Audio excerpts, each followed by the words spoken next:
Hello and welcome to pride the future academy. दोस्तों, आज हम जो डिस्कस करने वाले हैं आज के क्लास में वो हम डिस्कस करेंगे सिकल सेल एनीमिया के बारे में। और उसके बाद जिस प्रकार से क्रिस्पर कैस 9 टाइप का एक जो जेनेटिक ट्रीटमेंट आया है, इसके बारे में हम बहुत अच्छे से डिस्कस करेंगे।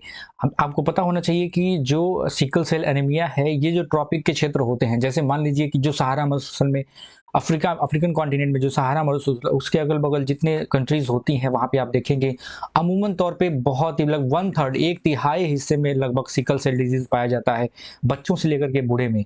जो सिकल सेल डिजीज होता है, एक तो ये जेनेटिक डिजीज होता है, माँ बाप से बच्चों में भी आ जाता है, और अमूमन देखा जाता है लगभग 99% ये आ ही जाता है।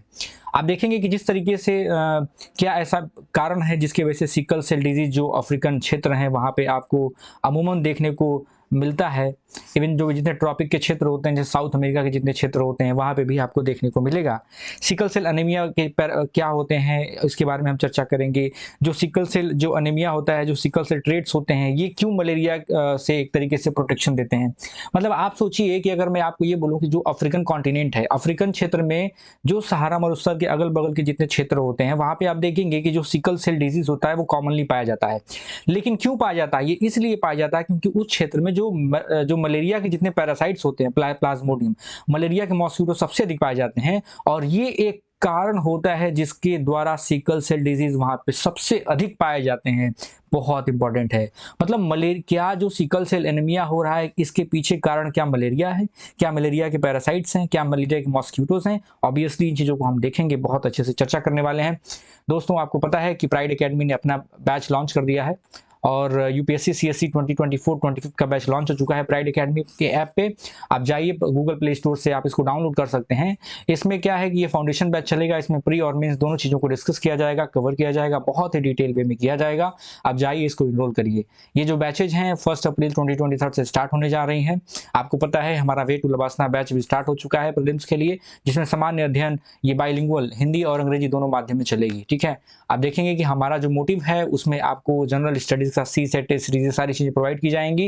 गूगल प्ले स्टोर से जाकर के आप इसको डाउनलोड कर सकते हैं। ठीक है, और ये जो क्लासें होंगी, ये लाइव क्लासेस होंगी। इसमें आपको एक तरीके से इंटरेक्शन मिलेगा, जिसमें आप टीचर से लाइव अपने डाउट्स को, अपने प्रॉब्लम्स को पूछ सकते हैं, अपने कॉन्सेप्ट को क्लियर कर सकते हैं। ठीक है, और जाइए और डाउनलोड करिए ऐप्स को। आपको पता है यूपीपीएससी 2023 प्रीलिम्स का पराक्रम बैच भी लॉन्च हो चुका है। आपको सारी चीजें ऐप पे मिलेंगी, आप ऐप पे जाइए, इंस्टॉल करिए। चलिए टॉपिक पे आते हैं। दोस्तों, आपको पता है कि ये पता होना चाहिए कि जो क्रिस्पर कैस 9 है, ये क्या है।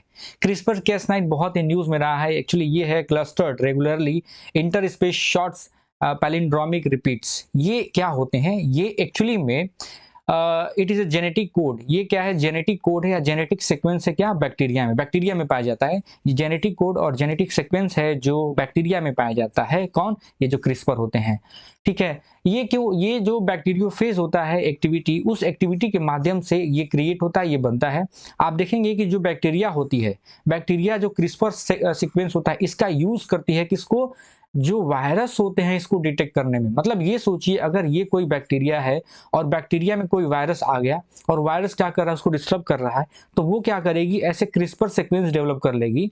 जो क्रिस्पर सीक्वेंस होते हैं, ये क्रिस्पर सीक्वेंस डेवलप कर लेगी, और ये क्रिस्पर सीक्वेंस जैसे ही अन्य कोई वायरस आता है इस बैक्टीरिया के अंदर, तो आप देखेंगे ये डिटेक्ट कर पाएगा कि नहीं, ये वायरस है, ये हार्मफुल वायरस है, और इसको क्या करेगा, वो खत्म कर देगा, मार देगा।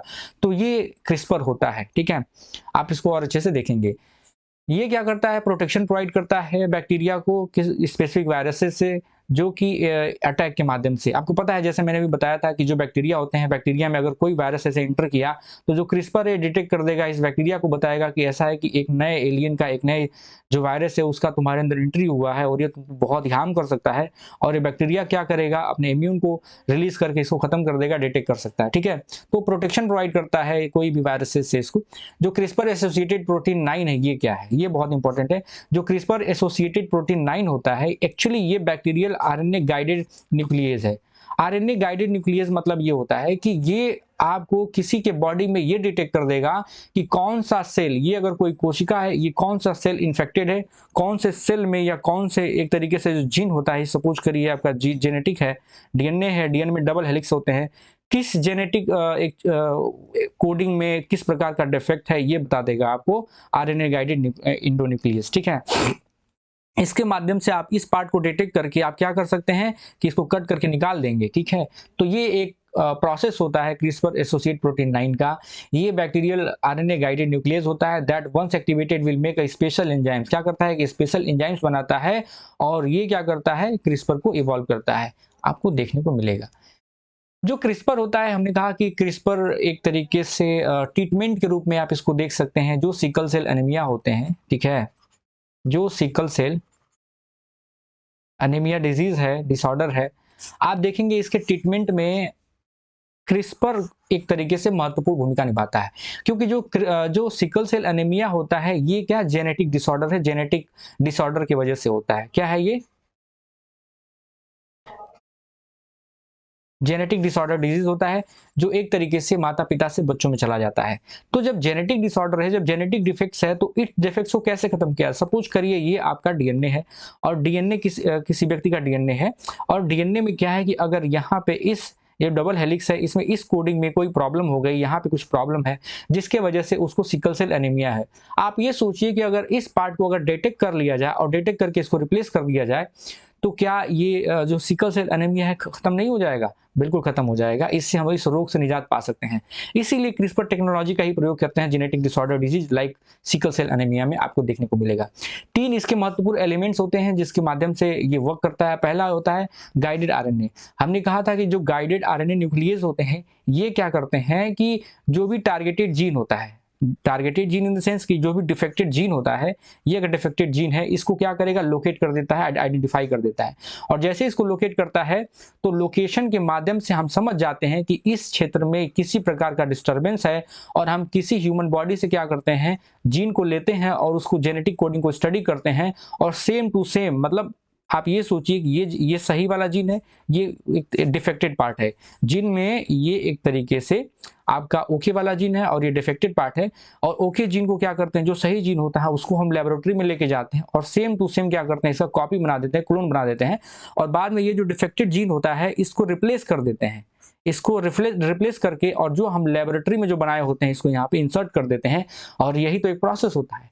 तो जो एक तरीके से जो लोकेट करता है इस डिफेक्टेड जीन को, डिफेक्टेड जो भी ट्रेट्स होते हैं इसको जो लोकेट करता है, वो गाइडेड आरएनए करता है, ठीक है। सेकेंड प्रोसेस होता है Cas9। जो Cas9 होता है, ये एक तरीके का सीजर होता है। सीजर मतलब समझ सकते हैं किसी प्रकार का इंस्ट्रूमेंट या किसी प्रकार का सर्जिकल इंस्ट्रूमेंट होता है, या एक तरीके से ये केमिकल टाइप में सीजर है। वो क्या करता है, जाता है और जो ये अनडिजायर जो डीएनए है, जो डिफेक्टेड डीएनए है, जो डिफेक्टेड डीएनए है, उसको क्या करेगा, रिप्लेस कर देगा, कट आउट कर देगा। और जैसे कट करता है, फिर बाद में क्या करते हैं, जो भी लेबोरेटरी में जो डीएनए हम बनाते हैं, लैब्स में जो डीएनए बनाया जाता है, उसको क्या करते हैं, यहाँ पे इंसर्ट कर दिया जाएगा, जैसा कि मैंने आपको बताया। तो 3 प्रोसेस होता है, क्रिस्पर वर्क जैसे करता है, 3 प्रोसेस में इसको वर्क कराया जाता है, ठीक है। ये सारी चीजें हैं। एथिकल चैलेंजेस आपको बहुत सारे देखने को मिलेंगे जो हम आगे डिस्कस करेंगे। एक नज़र देख लेते हैं कि ये जो क्रिस्पर Cas9 है प्रोसेस, ये वर्क कैसे करता है। चलिए हम इसको चार्ट के माध्यम से समझने की कोशिश करते हैं। ये प्रक्रिया, सपोज करिए यहाँ पे एक कोई इंसान है, कोई बेबी गर्ल है या कोई बॉय है। आप देखेंगे कि इसका एक तरीके से जेनेटिक डिफॉल्ट है, इसके जीन में कोई प्रॉब्लम है। इसको क्या है, सिकल सेल एनीमिया है, सिकल सेल डिजीज है। सिकल सेल क्या होता है, एक प्रकार का रोग है, ये हम आगे डिस्कस करेंगे। आप देखिए, इसको सिकल सेल जेनेटिक डिसऑर्डर है और इसको ठीक करना है। ये काफ़ी सिक है, बहुत बीमार है, इसको ठीक करना है। तो आप क्या करते हैं कि आरएनए जो गाइडेड आरएनए होता है, इस गाइडेड आरएनए को आप क्या करेंगे, बॉडी में डाल देंगे, बॉडी में छोड़ देंगे और ये क्या करता है, जा करके ये पता करता है कि जो ये जेनेटिक है, जो जेनेटिक ये चेन है, इस चेन में किस पार्ट पे डिफेक्ट है। ये जा करके डिफेक्ट को क्या करेगा, पहचान लेता है। सपोज करिए ये क्या करेगा, अगर इस पार्ट में डिफेक्ट है, डिफेक्ट को पहचानने का काम कौन करता है, गाइडेड आरएनए। और जैसे डिफेक्ट को पहचानता है, फिर हम क्या करते हैं, लैब में जाते हैं और लैब में क्या करते हैं, उस डिफेक्टेड पार्ट में क्या करते हैं, लेबोरेटरी में गाइडेड आरएनए के माध्यम से जो डीएनए सीक्वेंस है उसको लैब में बनाते हैं, ठीक है। हमने क्या किया, लैब में बना दिया, मतलब हम जान गए कि इस पार्ट में ये प्रॉब्लम है, ये पार्ट प्रॉब्लम है, तो इसको भाई जाहिर सी बात है इसको बनाना पड़ेगा लैब में। तो लैब में क्या करते हैं, इस पार्ट को हम बनाते हैं लेबोरेटरी में और लैब में बनाने के बाद जो Cas9 होता है, एक तरीके का सीजर है, ये क्या करते हैं, सीजर को आरएनए से मिक्स कर दिया जाता है। मतलब आप सोचिए, जो जो गाइडेड आरएनए होता है उसको क्या करते हैं, किससे मिक्स करते हैं, Cas9 से। Cas9 में इसको एक तरीके से इंजेक्शन होता है, इसमें इसको मिक्स कर देते हैं। तो गाइडेड आरएनए बॉडी में जाएगा तो क्या करेगा, जो भी डिफेक्टेड जीन्स होंगे उनको पता लगाएगा और Cas9 क्या करेगा, उसको कट आउट कर देगा, इसको काट के बाहर कर देगा। ठीक है, ये प्रोसेस होता है। तो दोनों को क्या करेंगे, ऐड कर देंगे Cas9 को, और ये इंजेक्शन के माध्यम से बॉडी में क्या किया जाता है, इंसर्ट किया जाता है। और जैसे इंसर्ट करेंगे तो जो आरएनए गाइडेड है वो क्या करता है, डिजीज को पहचान लेता है, सिकल सेल को क्या करेगा, नोटिफाई कर देता है। और देखिए ये सिकल सेल एनीमिया है या एक तरीके से डिफेक्टेड डीएनए है, इस डिफेक्टेड डीएनए को कट के बाहर कर देगा। और जैसे बाहर कर देता है तो नेक्स्ट प्रोसेस ये होता है कि जो भी लैब में, जो भी लैबोरेटरी में हमने क्या किया, हमने एक तरीके से जो भी लैब में बनाया हुआ है डीएनए, उस डीएनए को क्या करेंगे कि जो भी ये पार्ट को हम काट के निकाल दिए तो ये नया डीएनए हम क्या करेंगे, इंसर्ट कर देंगे बॉडी में। और ये क्या करेगा, फिर नया ऐसे हेल्दी टाइप का एक तरीके से चेन बन जाएगा। और ये क्या करेगा, फिर से जो सिकल सेल एनीमिया था उससे आपको निजात मिल जाएगा, उससे जो भी बॉडी है उसको निजात मिल जाएगा और वो रोग खत्म हो जाएगा। तो ये प्रोसेस होता है सिकल सेल एनीमिया को खत्म करने का, जो क्रिस्पर Cas9 प्रोसेस होता है, ये प्रोसेस होता है। ये एक अपने आप में बहुत ही रिवोल्यूशनरी ट्रीटमेंट है। आप देख सकते हैं कितना एडवांसनेस आ गया है हमारे मेडिकल सिस्टम में। हम जेनेटिक चीज़ों को भी उसको सीक्वेंस के माध्यम से उसको खत्म कर सकते हैं। और ये एक तरीके से इंडिया में अब ये धीरे धीरे फैलेगा। इंडिया में एक्चुअली ये प्रोसेस तो शुरू हो चुका है, टाटा ने और इवन बहुत से जो इंस्टीट्यूट हैं उन्होंने इसके बारे में काफ़ी ठीक से डिटेल एनालिसिस किया है। हाँ, ये ज़रूर है कि मेडिकल इन्वेस्टमेंट करना पड़ेगा सरकार को, इसमें बजट एलोकेशन करना पड़ेगा, लेकिन ये चीज़ें भारत में आ चुकी हैं। अब एक तरीके से जो भी जेनेटिक डिसऑर्डर है वो उसका ट्रीटमेंट संभव है। ठीक है, इसका एडवांसमेंट्स इंडिया में देखेंगे तो जो सिकल सेल एनीमिया है, researchers national agri food biotechnology, मतलब एक तरीके से जो क्रिस्पर Cas9 का जो है ट्रीटमेंट, वो हम सिकल सेल एनीमिया को खत्म करने में यूज कर सकते हैं, इस रोग से लड़ने के लिए। दूसरा क्या कर सकते हैं कि आप देखिए बायोटेक्नोलॉजी में प्रयोग कर सकते हैं, मतलब अगर कोई आप बनाना है या कोई फूड है या किसी प्रकार का एग्रीकल्चरल है, उसका न्यूट्रिशन क्वालिटी बढ़ा सकते हैं। या पैथोजन रेजिस्टेंट, मतलब अगर कोई प्लांट है, इस प्लांट पे बहुत सारे पैथोजन लग रहे हैं तो एक तरीके से उसमें रेजिस्टेंस क्या होता है वो भी हम क्रिएट कर सकते हैं। ठीक है, तो ये सारी चीजें होती हैं, इसका ये बेनिफिट, तो क्रिस्पर Cas9 का ये बेनिफिट होता है। चलिए हम देखते हैं सिकल सेल एनीमिया क्या होता है। जो सिकल सेल एनीमिया होता है ये एक्चुअली क्या करता है, जो भी रेड ब्लड सेल्स होते हैं, भाई एक तो क्या है कि आप सपोज करिए ये हमारा हेल्दी रेड ब्लड सेल्स हो गया, जैसे सिकल सेल एनीमिया होता है तो इस रेड ब्लड सेल्स को क्या करता है, इसका शेप चेंज कर देता है और हंसिए टाइप में कर देता है। आप देखिए इसका शेप ऐसा कर दिया, यही है sickle cell anaemia.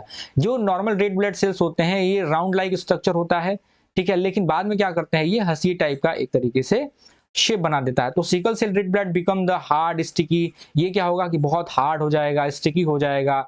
Shape like sickle use cut wheat, ऐसा लगेगा कि जो जैसे गेहूं होता है, गेहूं का जो कटा हुआ भाग होता है वैसे उस टाइप का ऐसे हो जाएगा।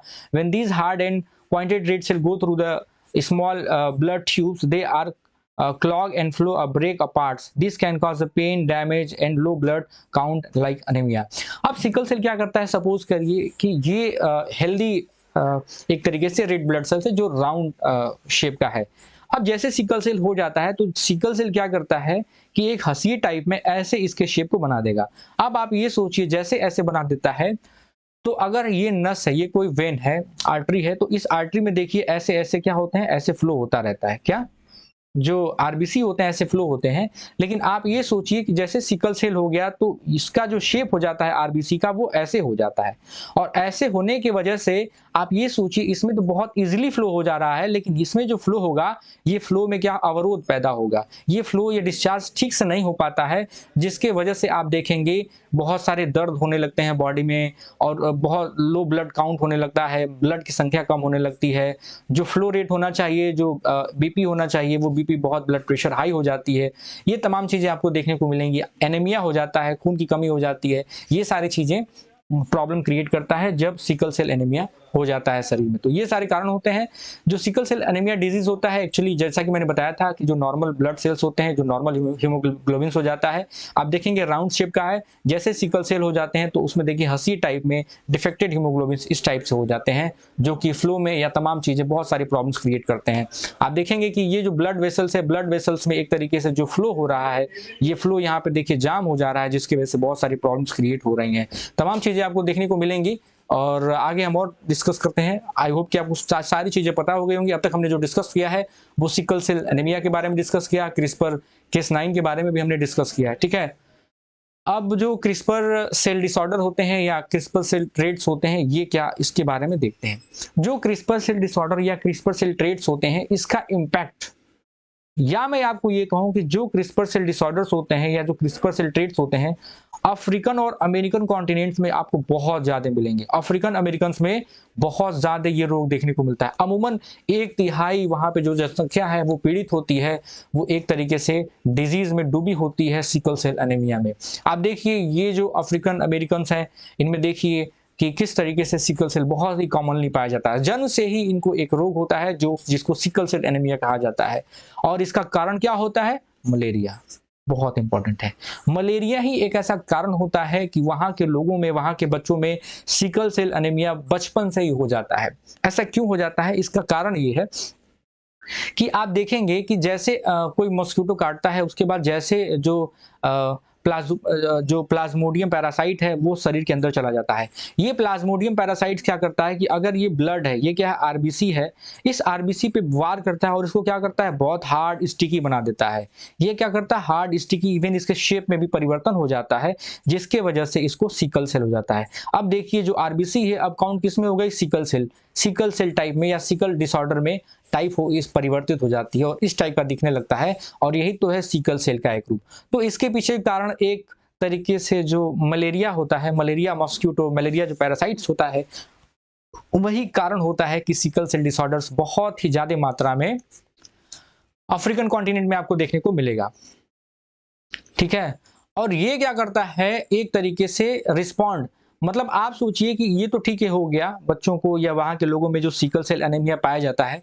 ये पाया क्यों जाता है? ये इसलिए भी पाया जाता है, रेजिस्टेंस इसलिए होता है क्योंकि वहां पे मलेरिया पैरासाइट्स होता है। अब आप सोचिए वहां पे मलेरिया के बहुत सारे मॉस्किटो होते हैं, मलेरिया वहां पे अमूमन सबको होता रहता है, इसीलिए शरीर ने एक ऐसा व्यवस्था कर दिया कि वहां पे जन्मजात ही सिकल सेल डिसऑर्डर बच्चों के अंदर होंगे और वो क्या करेंगे, इस मलेरिया से उसको प्रोटेक्शन देंगे। तो एक तरीके से जो रोग है, जो सिकल सेल डिसऑर्डर है, वही एक तरीके से औषधि का काम कर रहा है मलेरिया के विपरीत। आप हमारी बात को समझ पा रहे होंगे। तो ये एक बहुत ही अपने आप में इंटरेस्टिंग सब्जेक्ट है, बहुत इंटरेस्टिंग टॉपिक है, ये सारी चीजें हैं। आप देखिए इसका ट्रीटमेंट देखेंगे कि आप सोचिए ये जो अफ्रीकन अमेरिकन कॉन्टिनेंट में देखेंगे तो एक तरीके से सिकल सेल जो ट्रॉपिकल क्षेत्र होता है, ये कहाँ फैलता है, तो आप देखिए कि अगर 23 हाफ नॉटिकल्स देखिए नॉर्थ में और 23 डिग्री अगर साउथ में देखिए, तो जो मध्य क्षेत्र होता है, जो बीच का क्षेत्र होता है, आप देखेंगे ये अफ्रीकन कॉन्टिनेंट ऐसे होता है। तो ये जो क्षेत्रों में, ये आपका साउथ अमेरिका ऐसे हो गया ये। तो ये जो क्षेत्र होते हैं, इन क्षेत्रों में आपको बहुत ही कॉमनली सिकल सेल डिसऑर्डर या डिजीज आपको देखने को मिलते हैं। और इसका कारण ये होता है कि वहाँ पे मलेरिया मॉस्किटो बहुत ज़्यादा पाए जाते हैं, मलेरिया पैरासाइट बहुत ज़्यादा पाए जाते हैं। और चूंकि मलेरिया बहुत घातक होता है, तो मलेरिया को रोकने के लिए खुद ही शरीर ने एक तरीके से व्यवस्था कर दिया सिकल सेल डिसऑर्डर का, इसीलिए ये रोग होता है।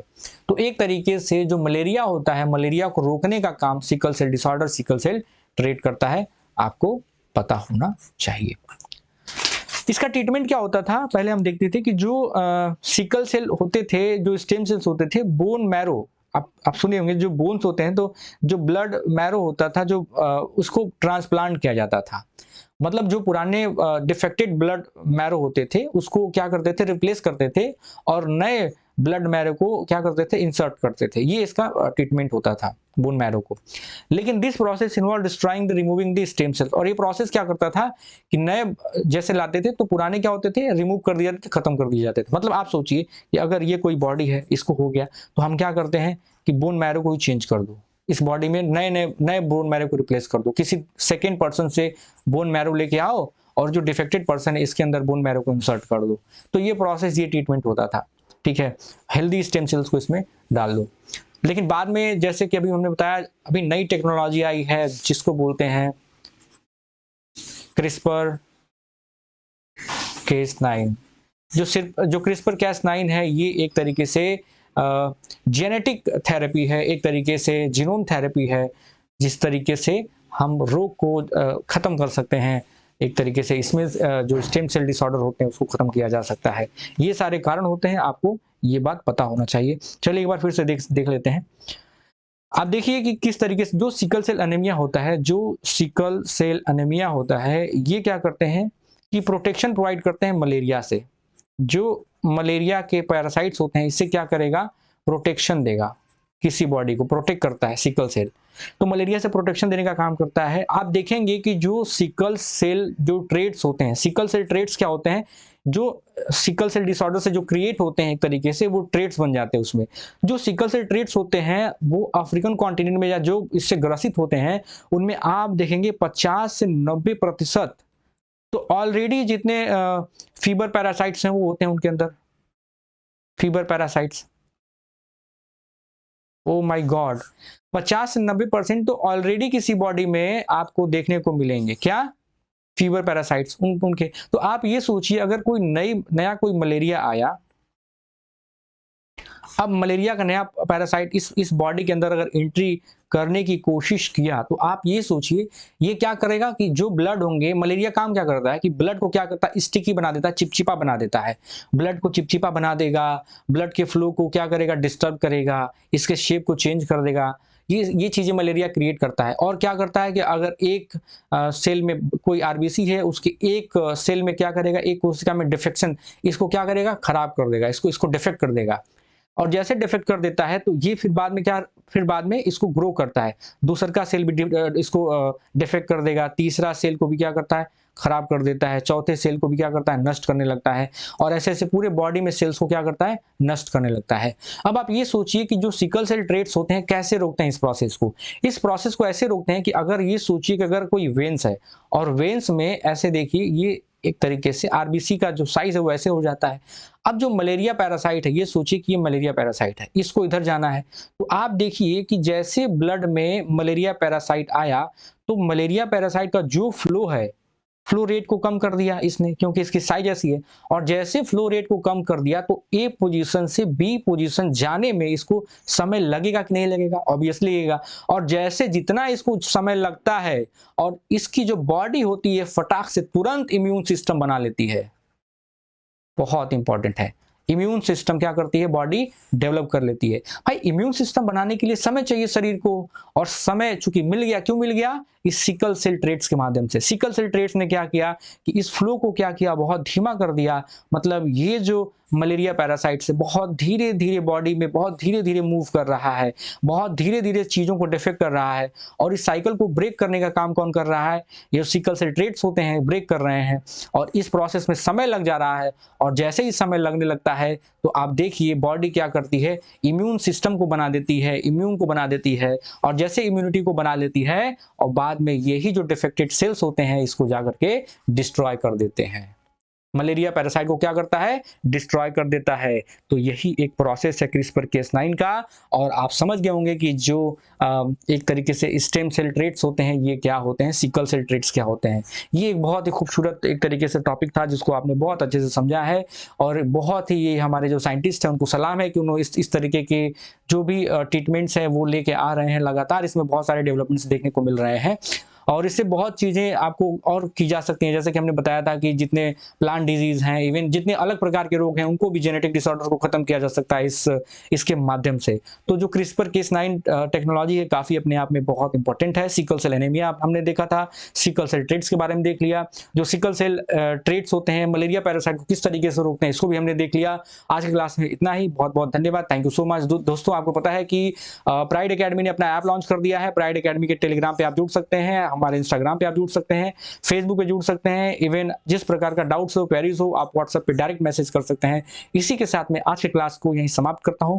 बहुत बहुत धन्यवाद, थैंक यू सो मच।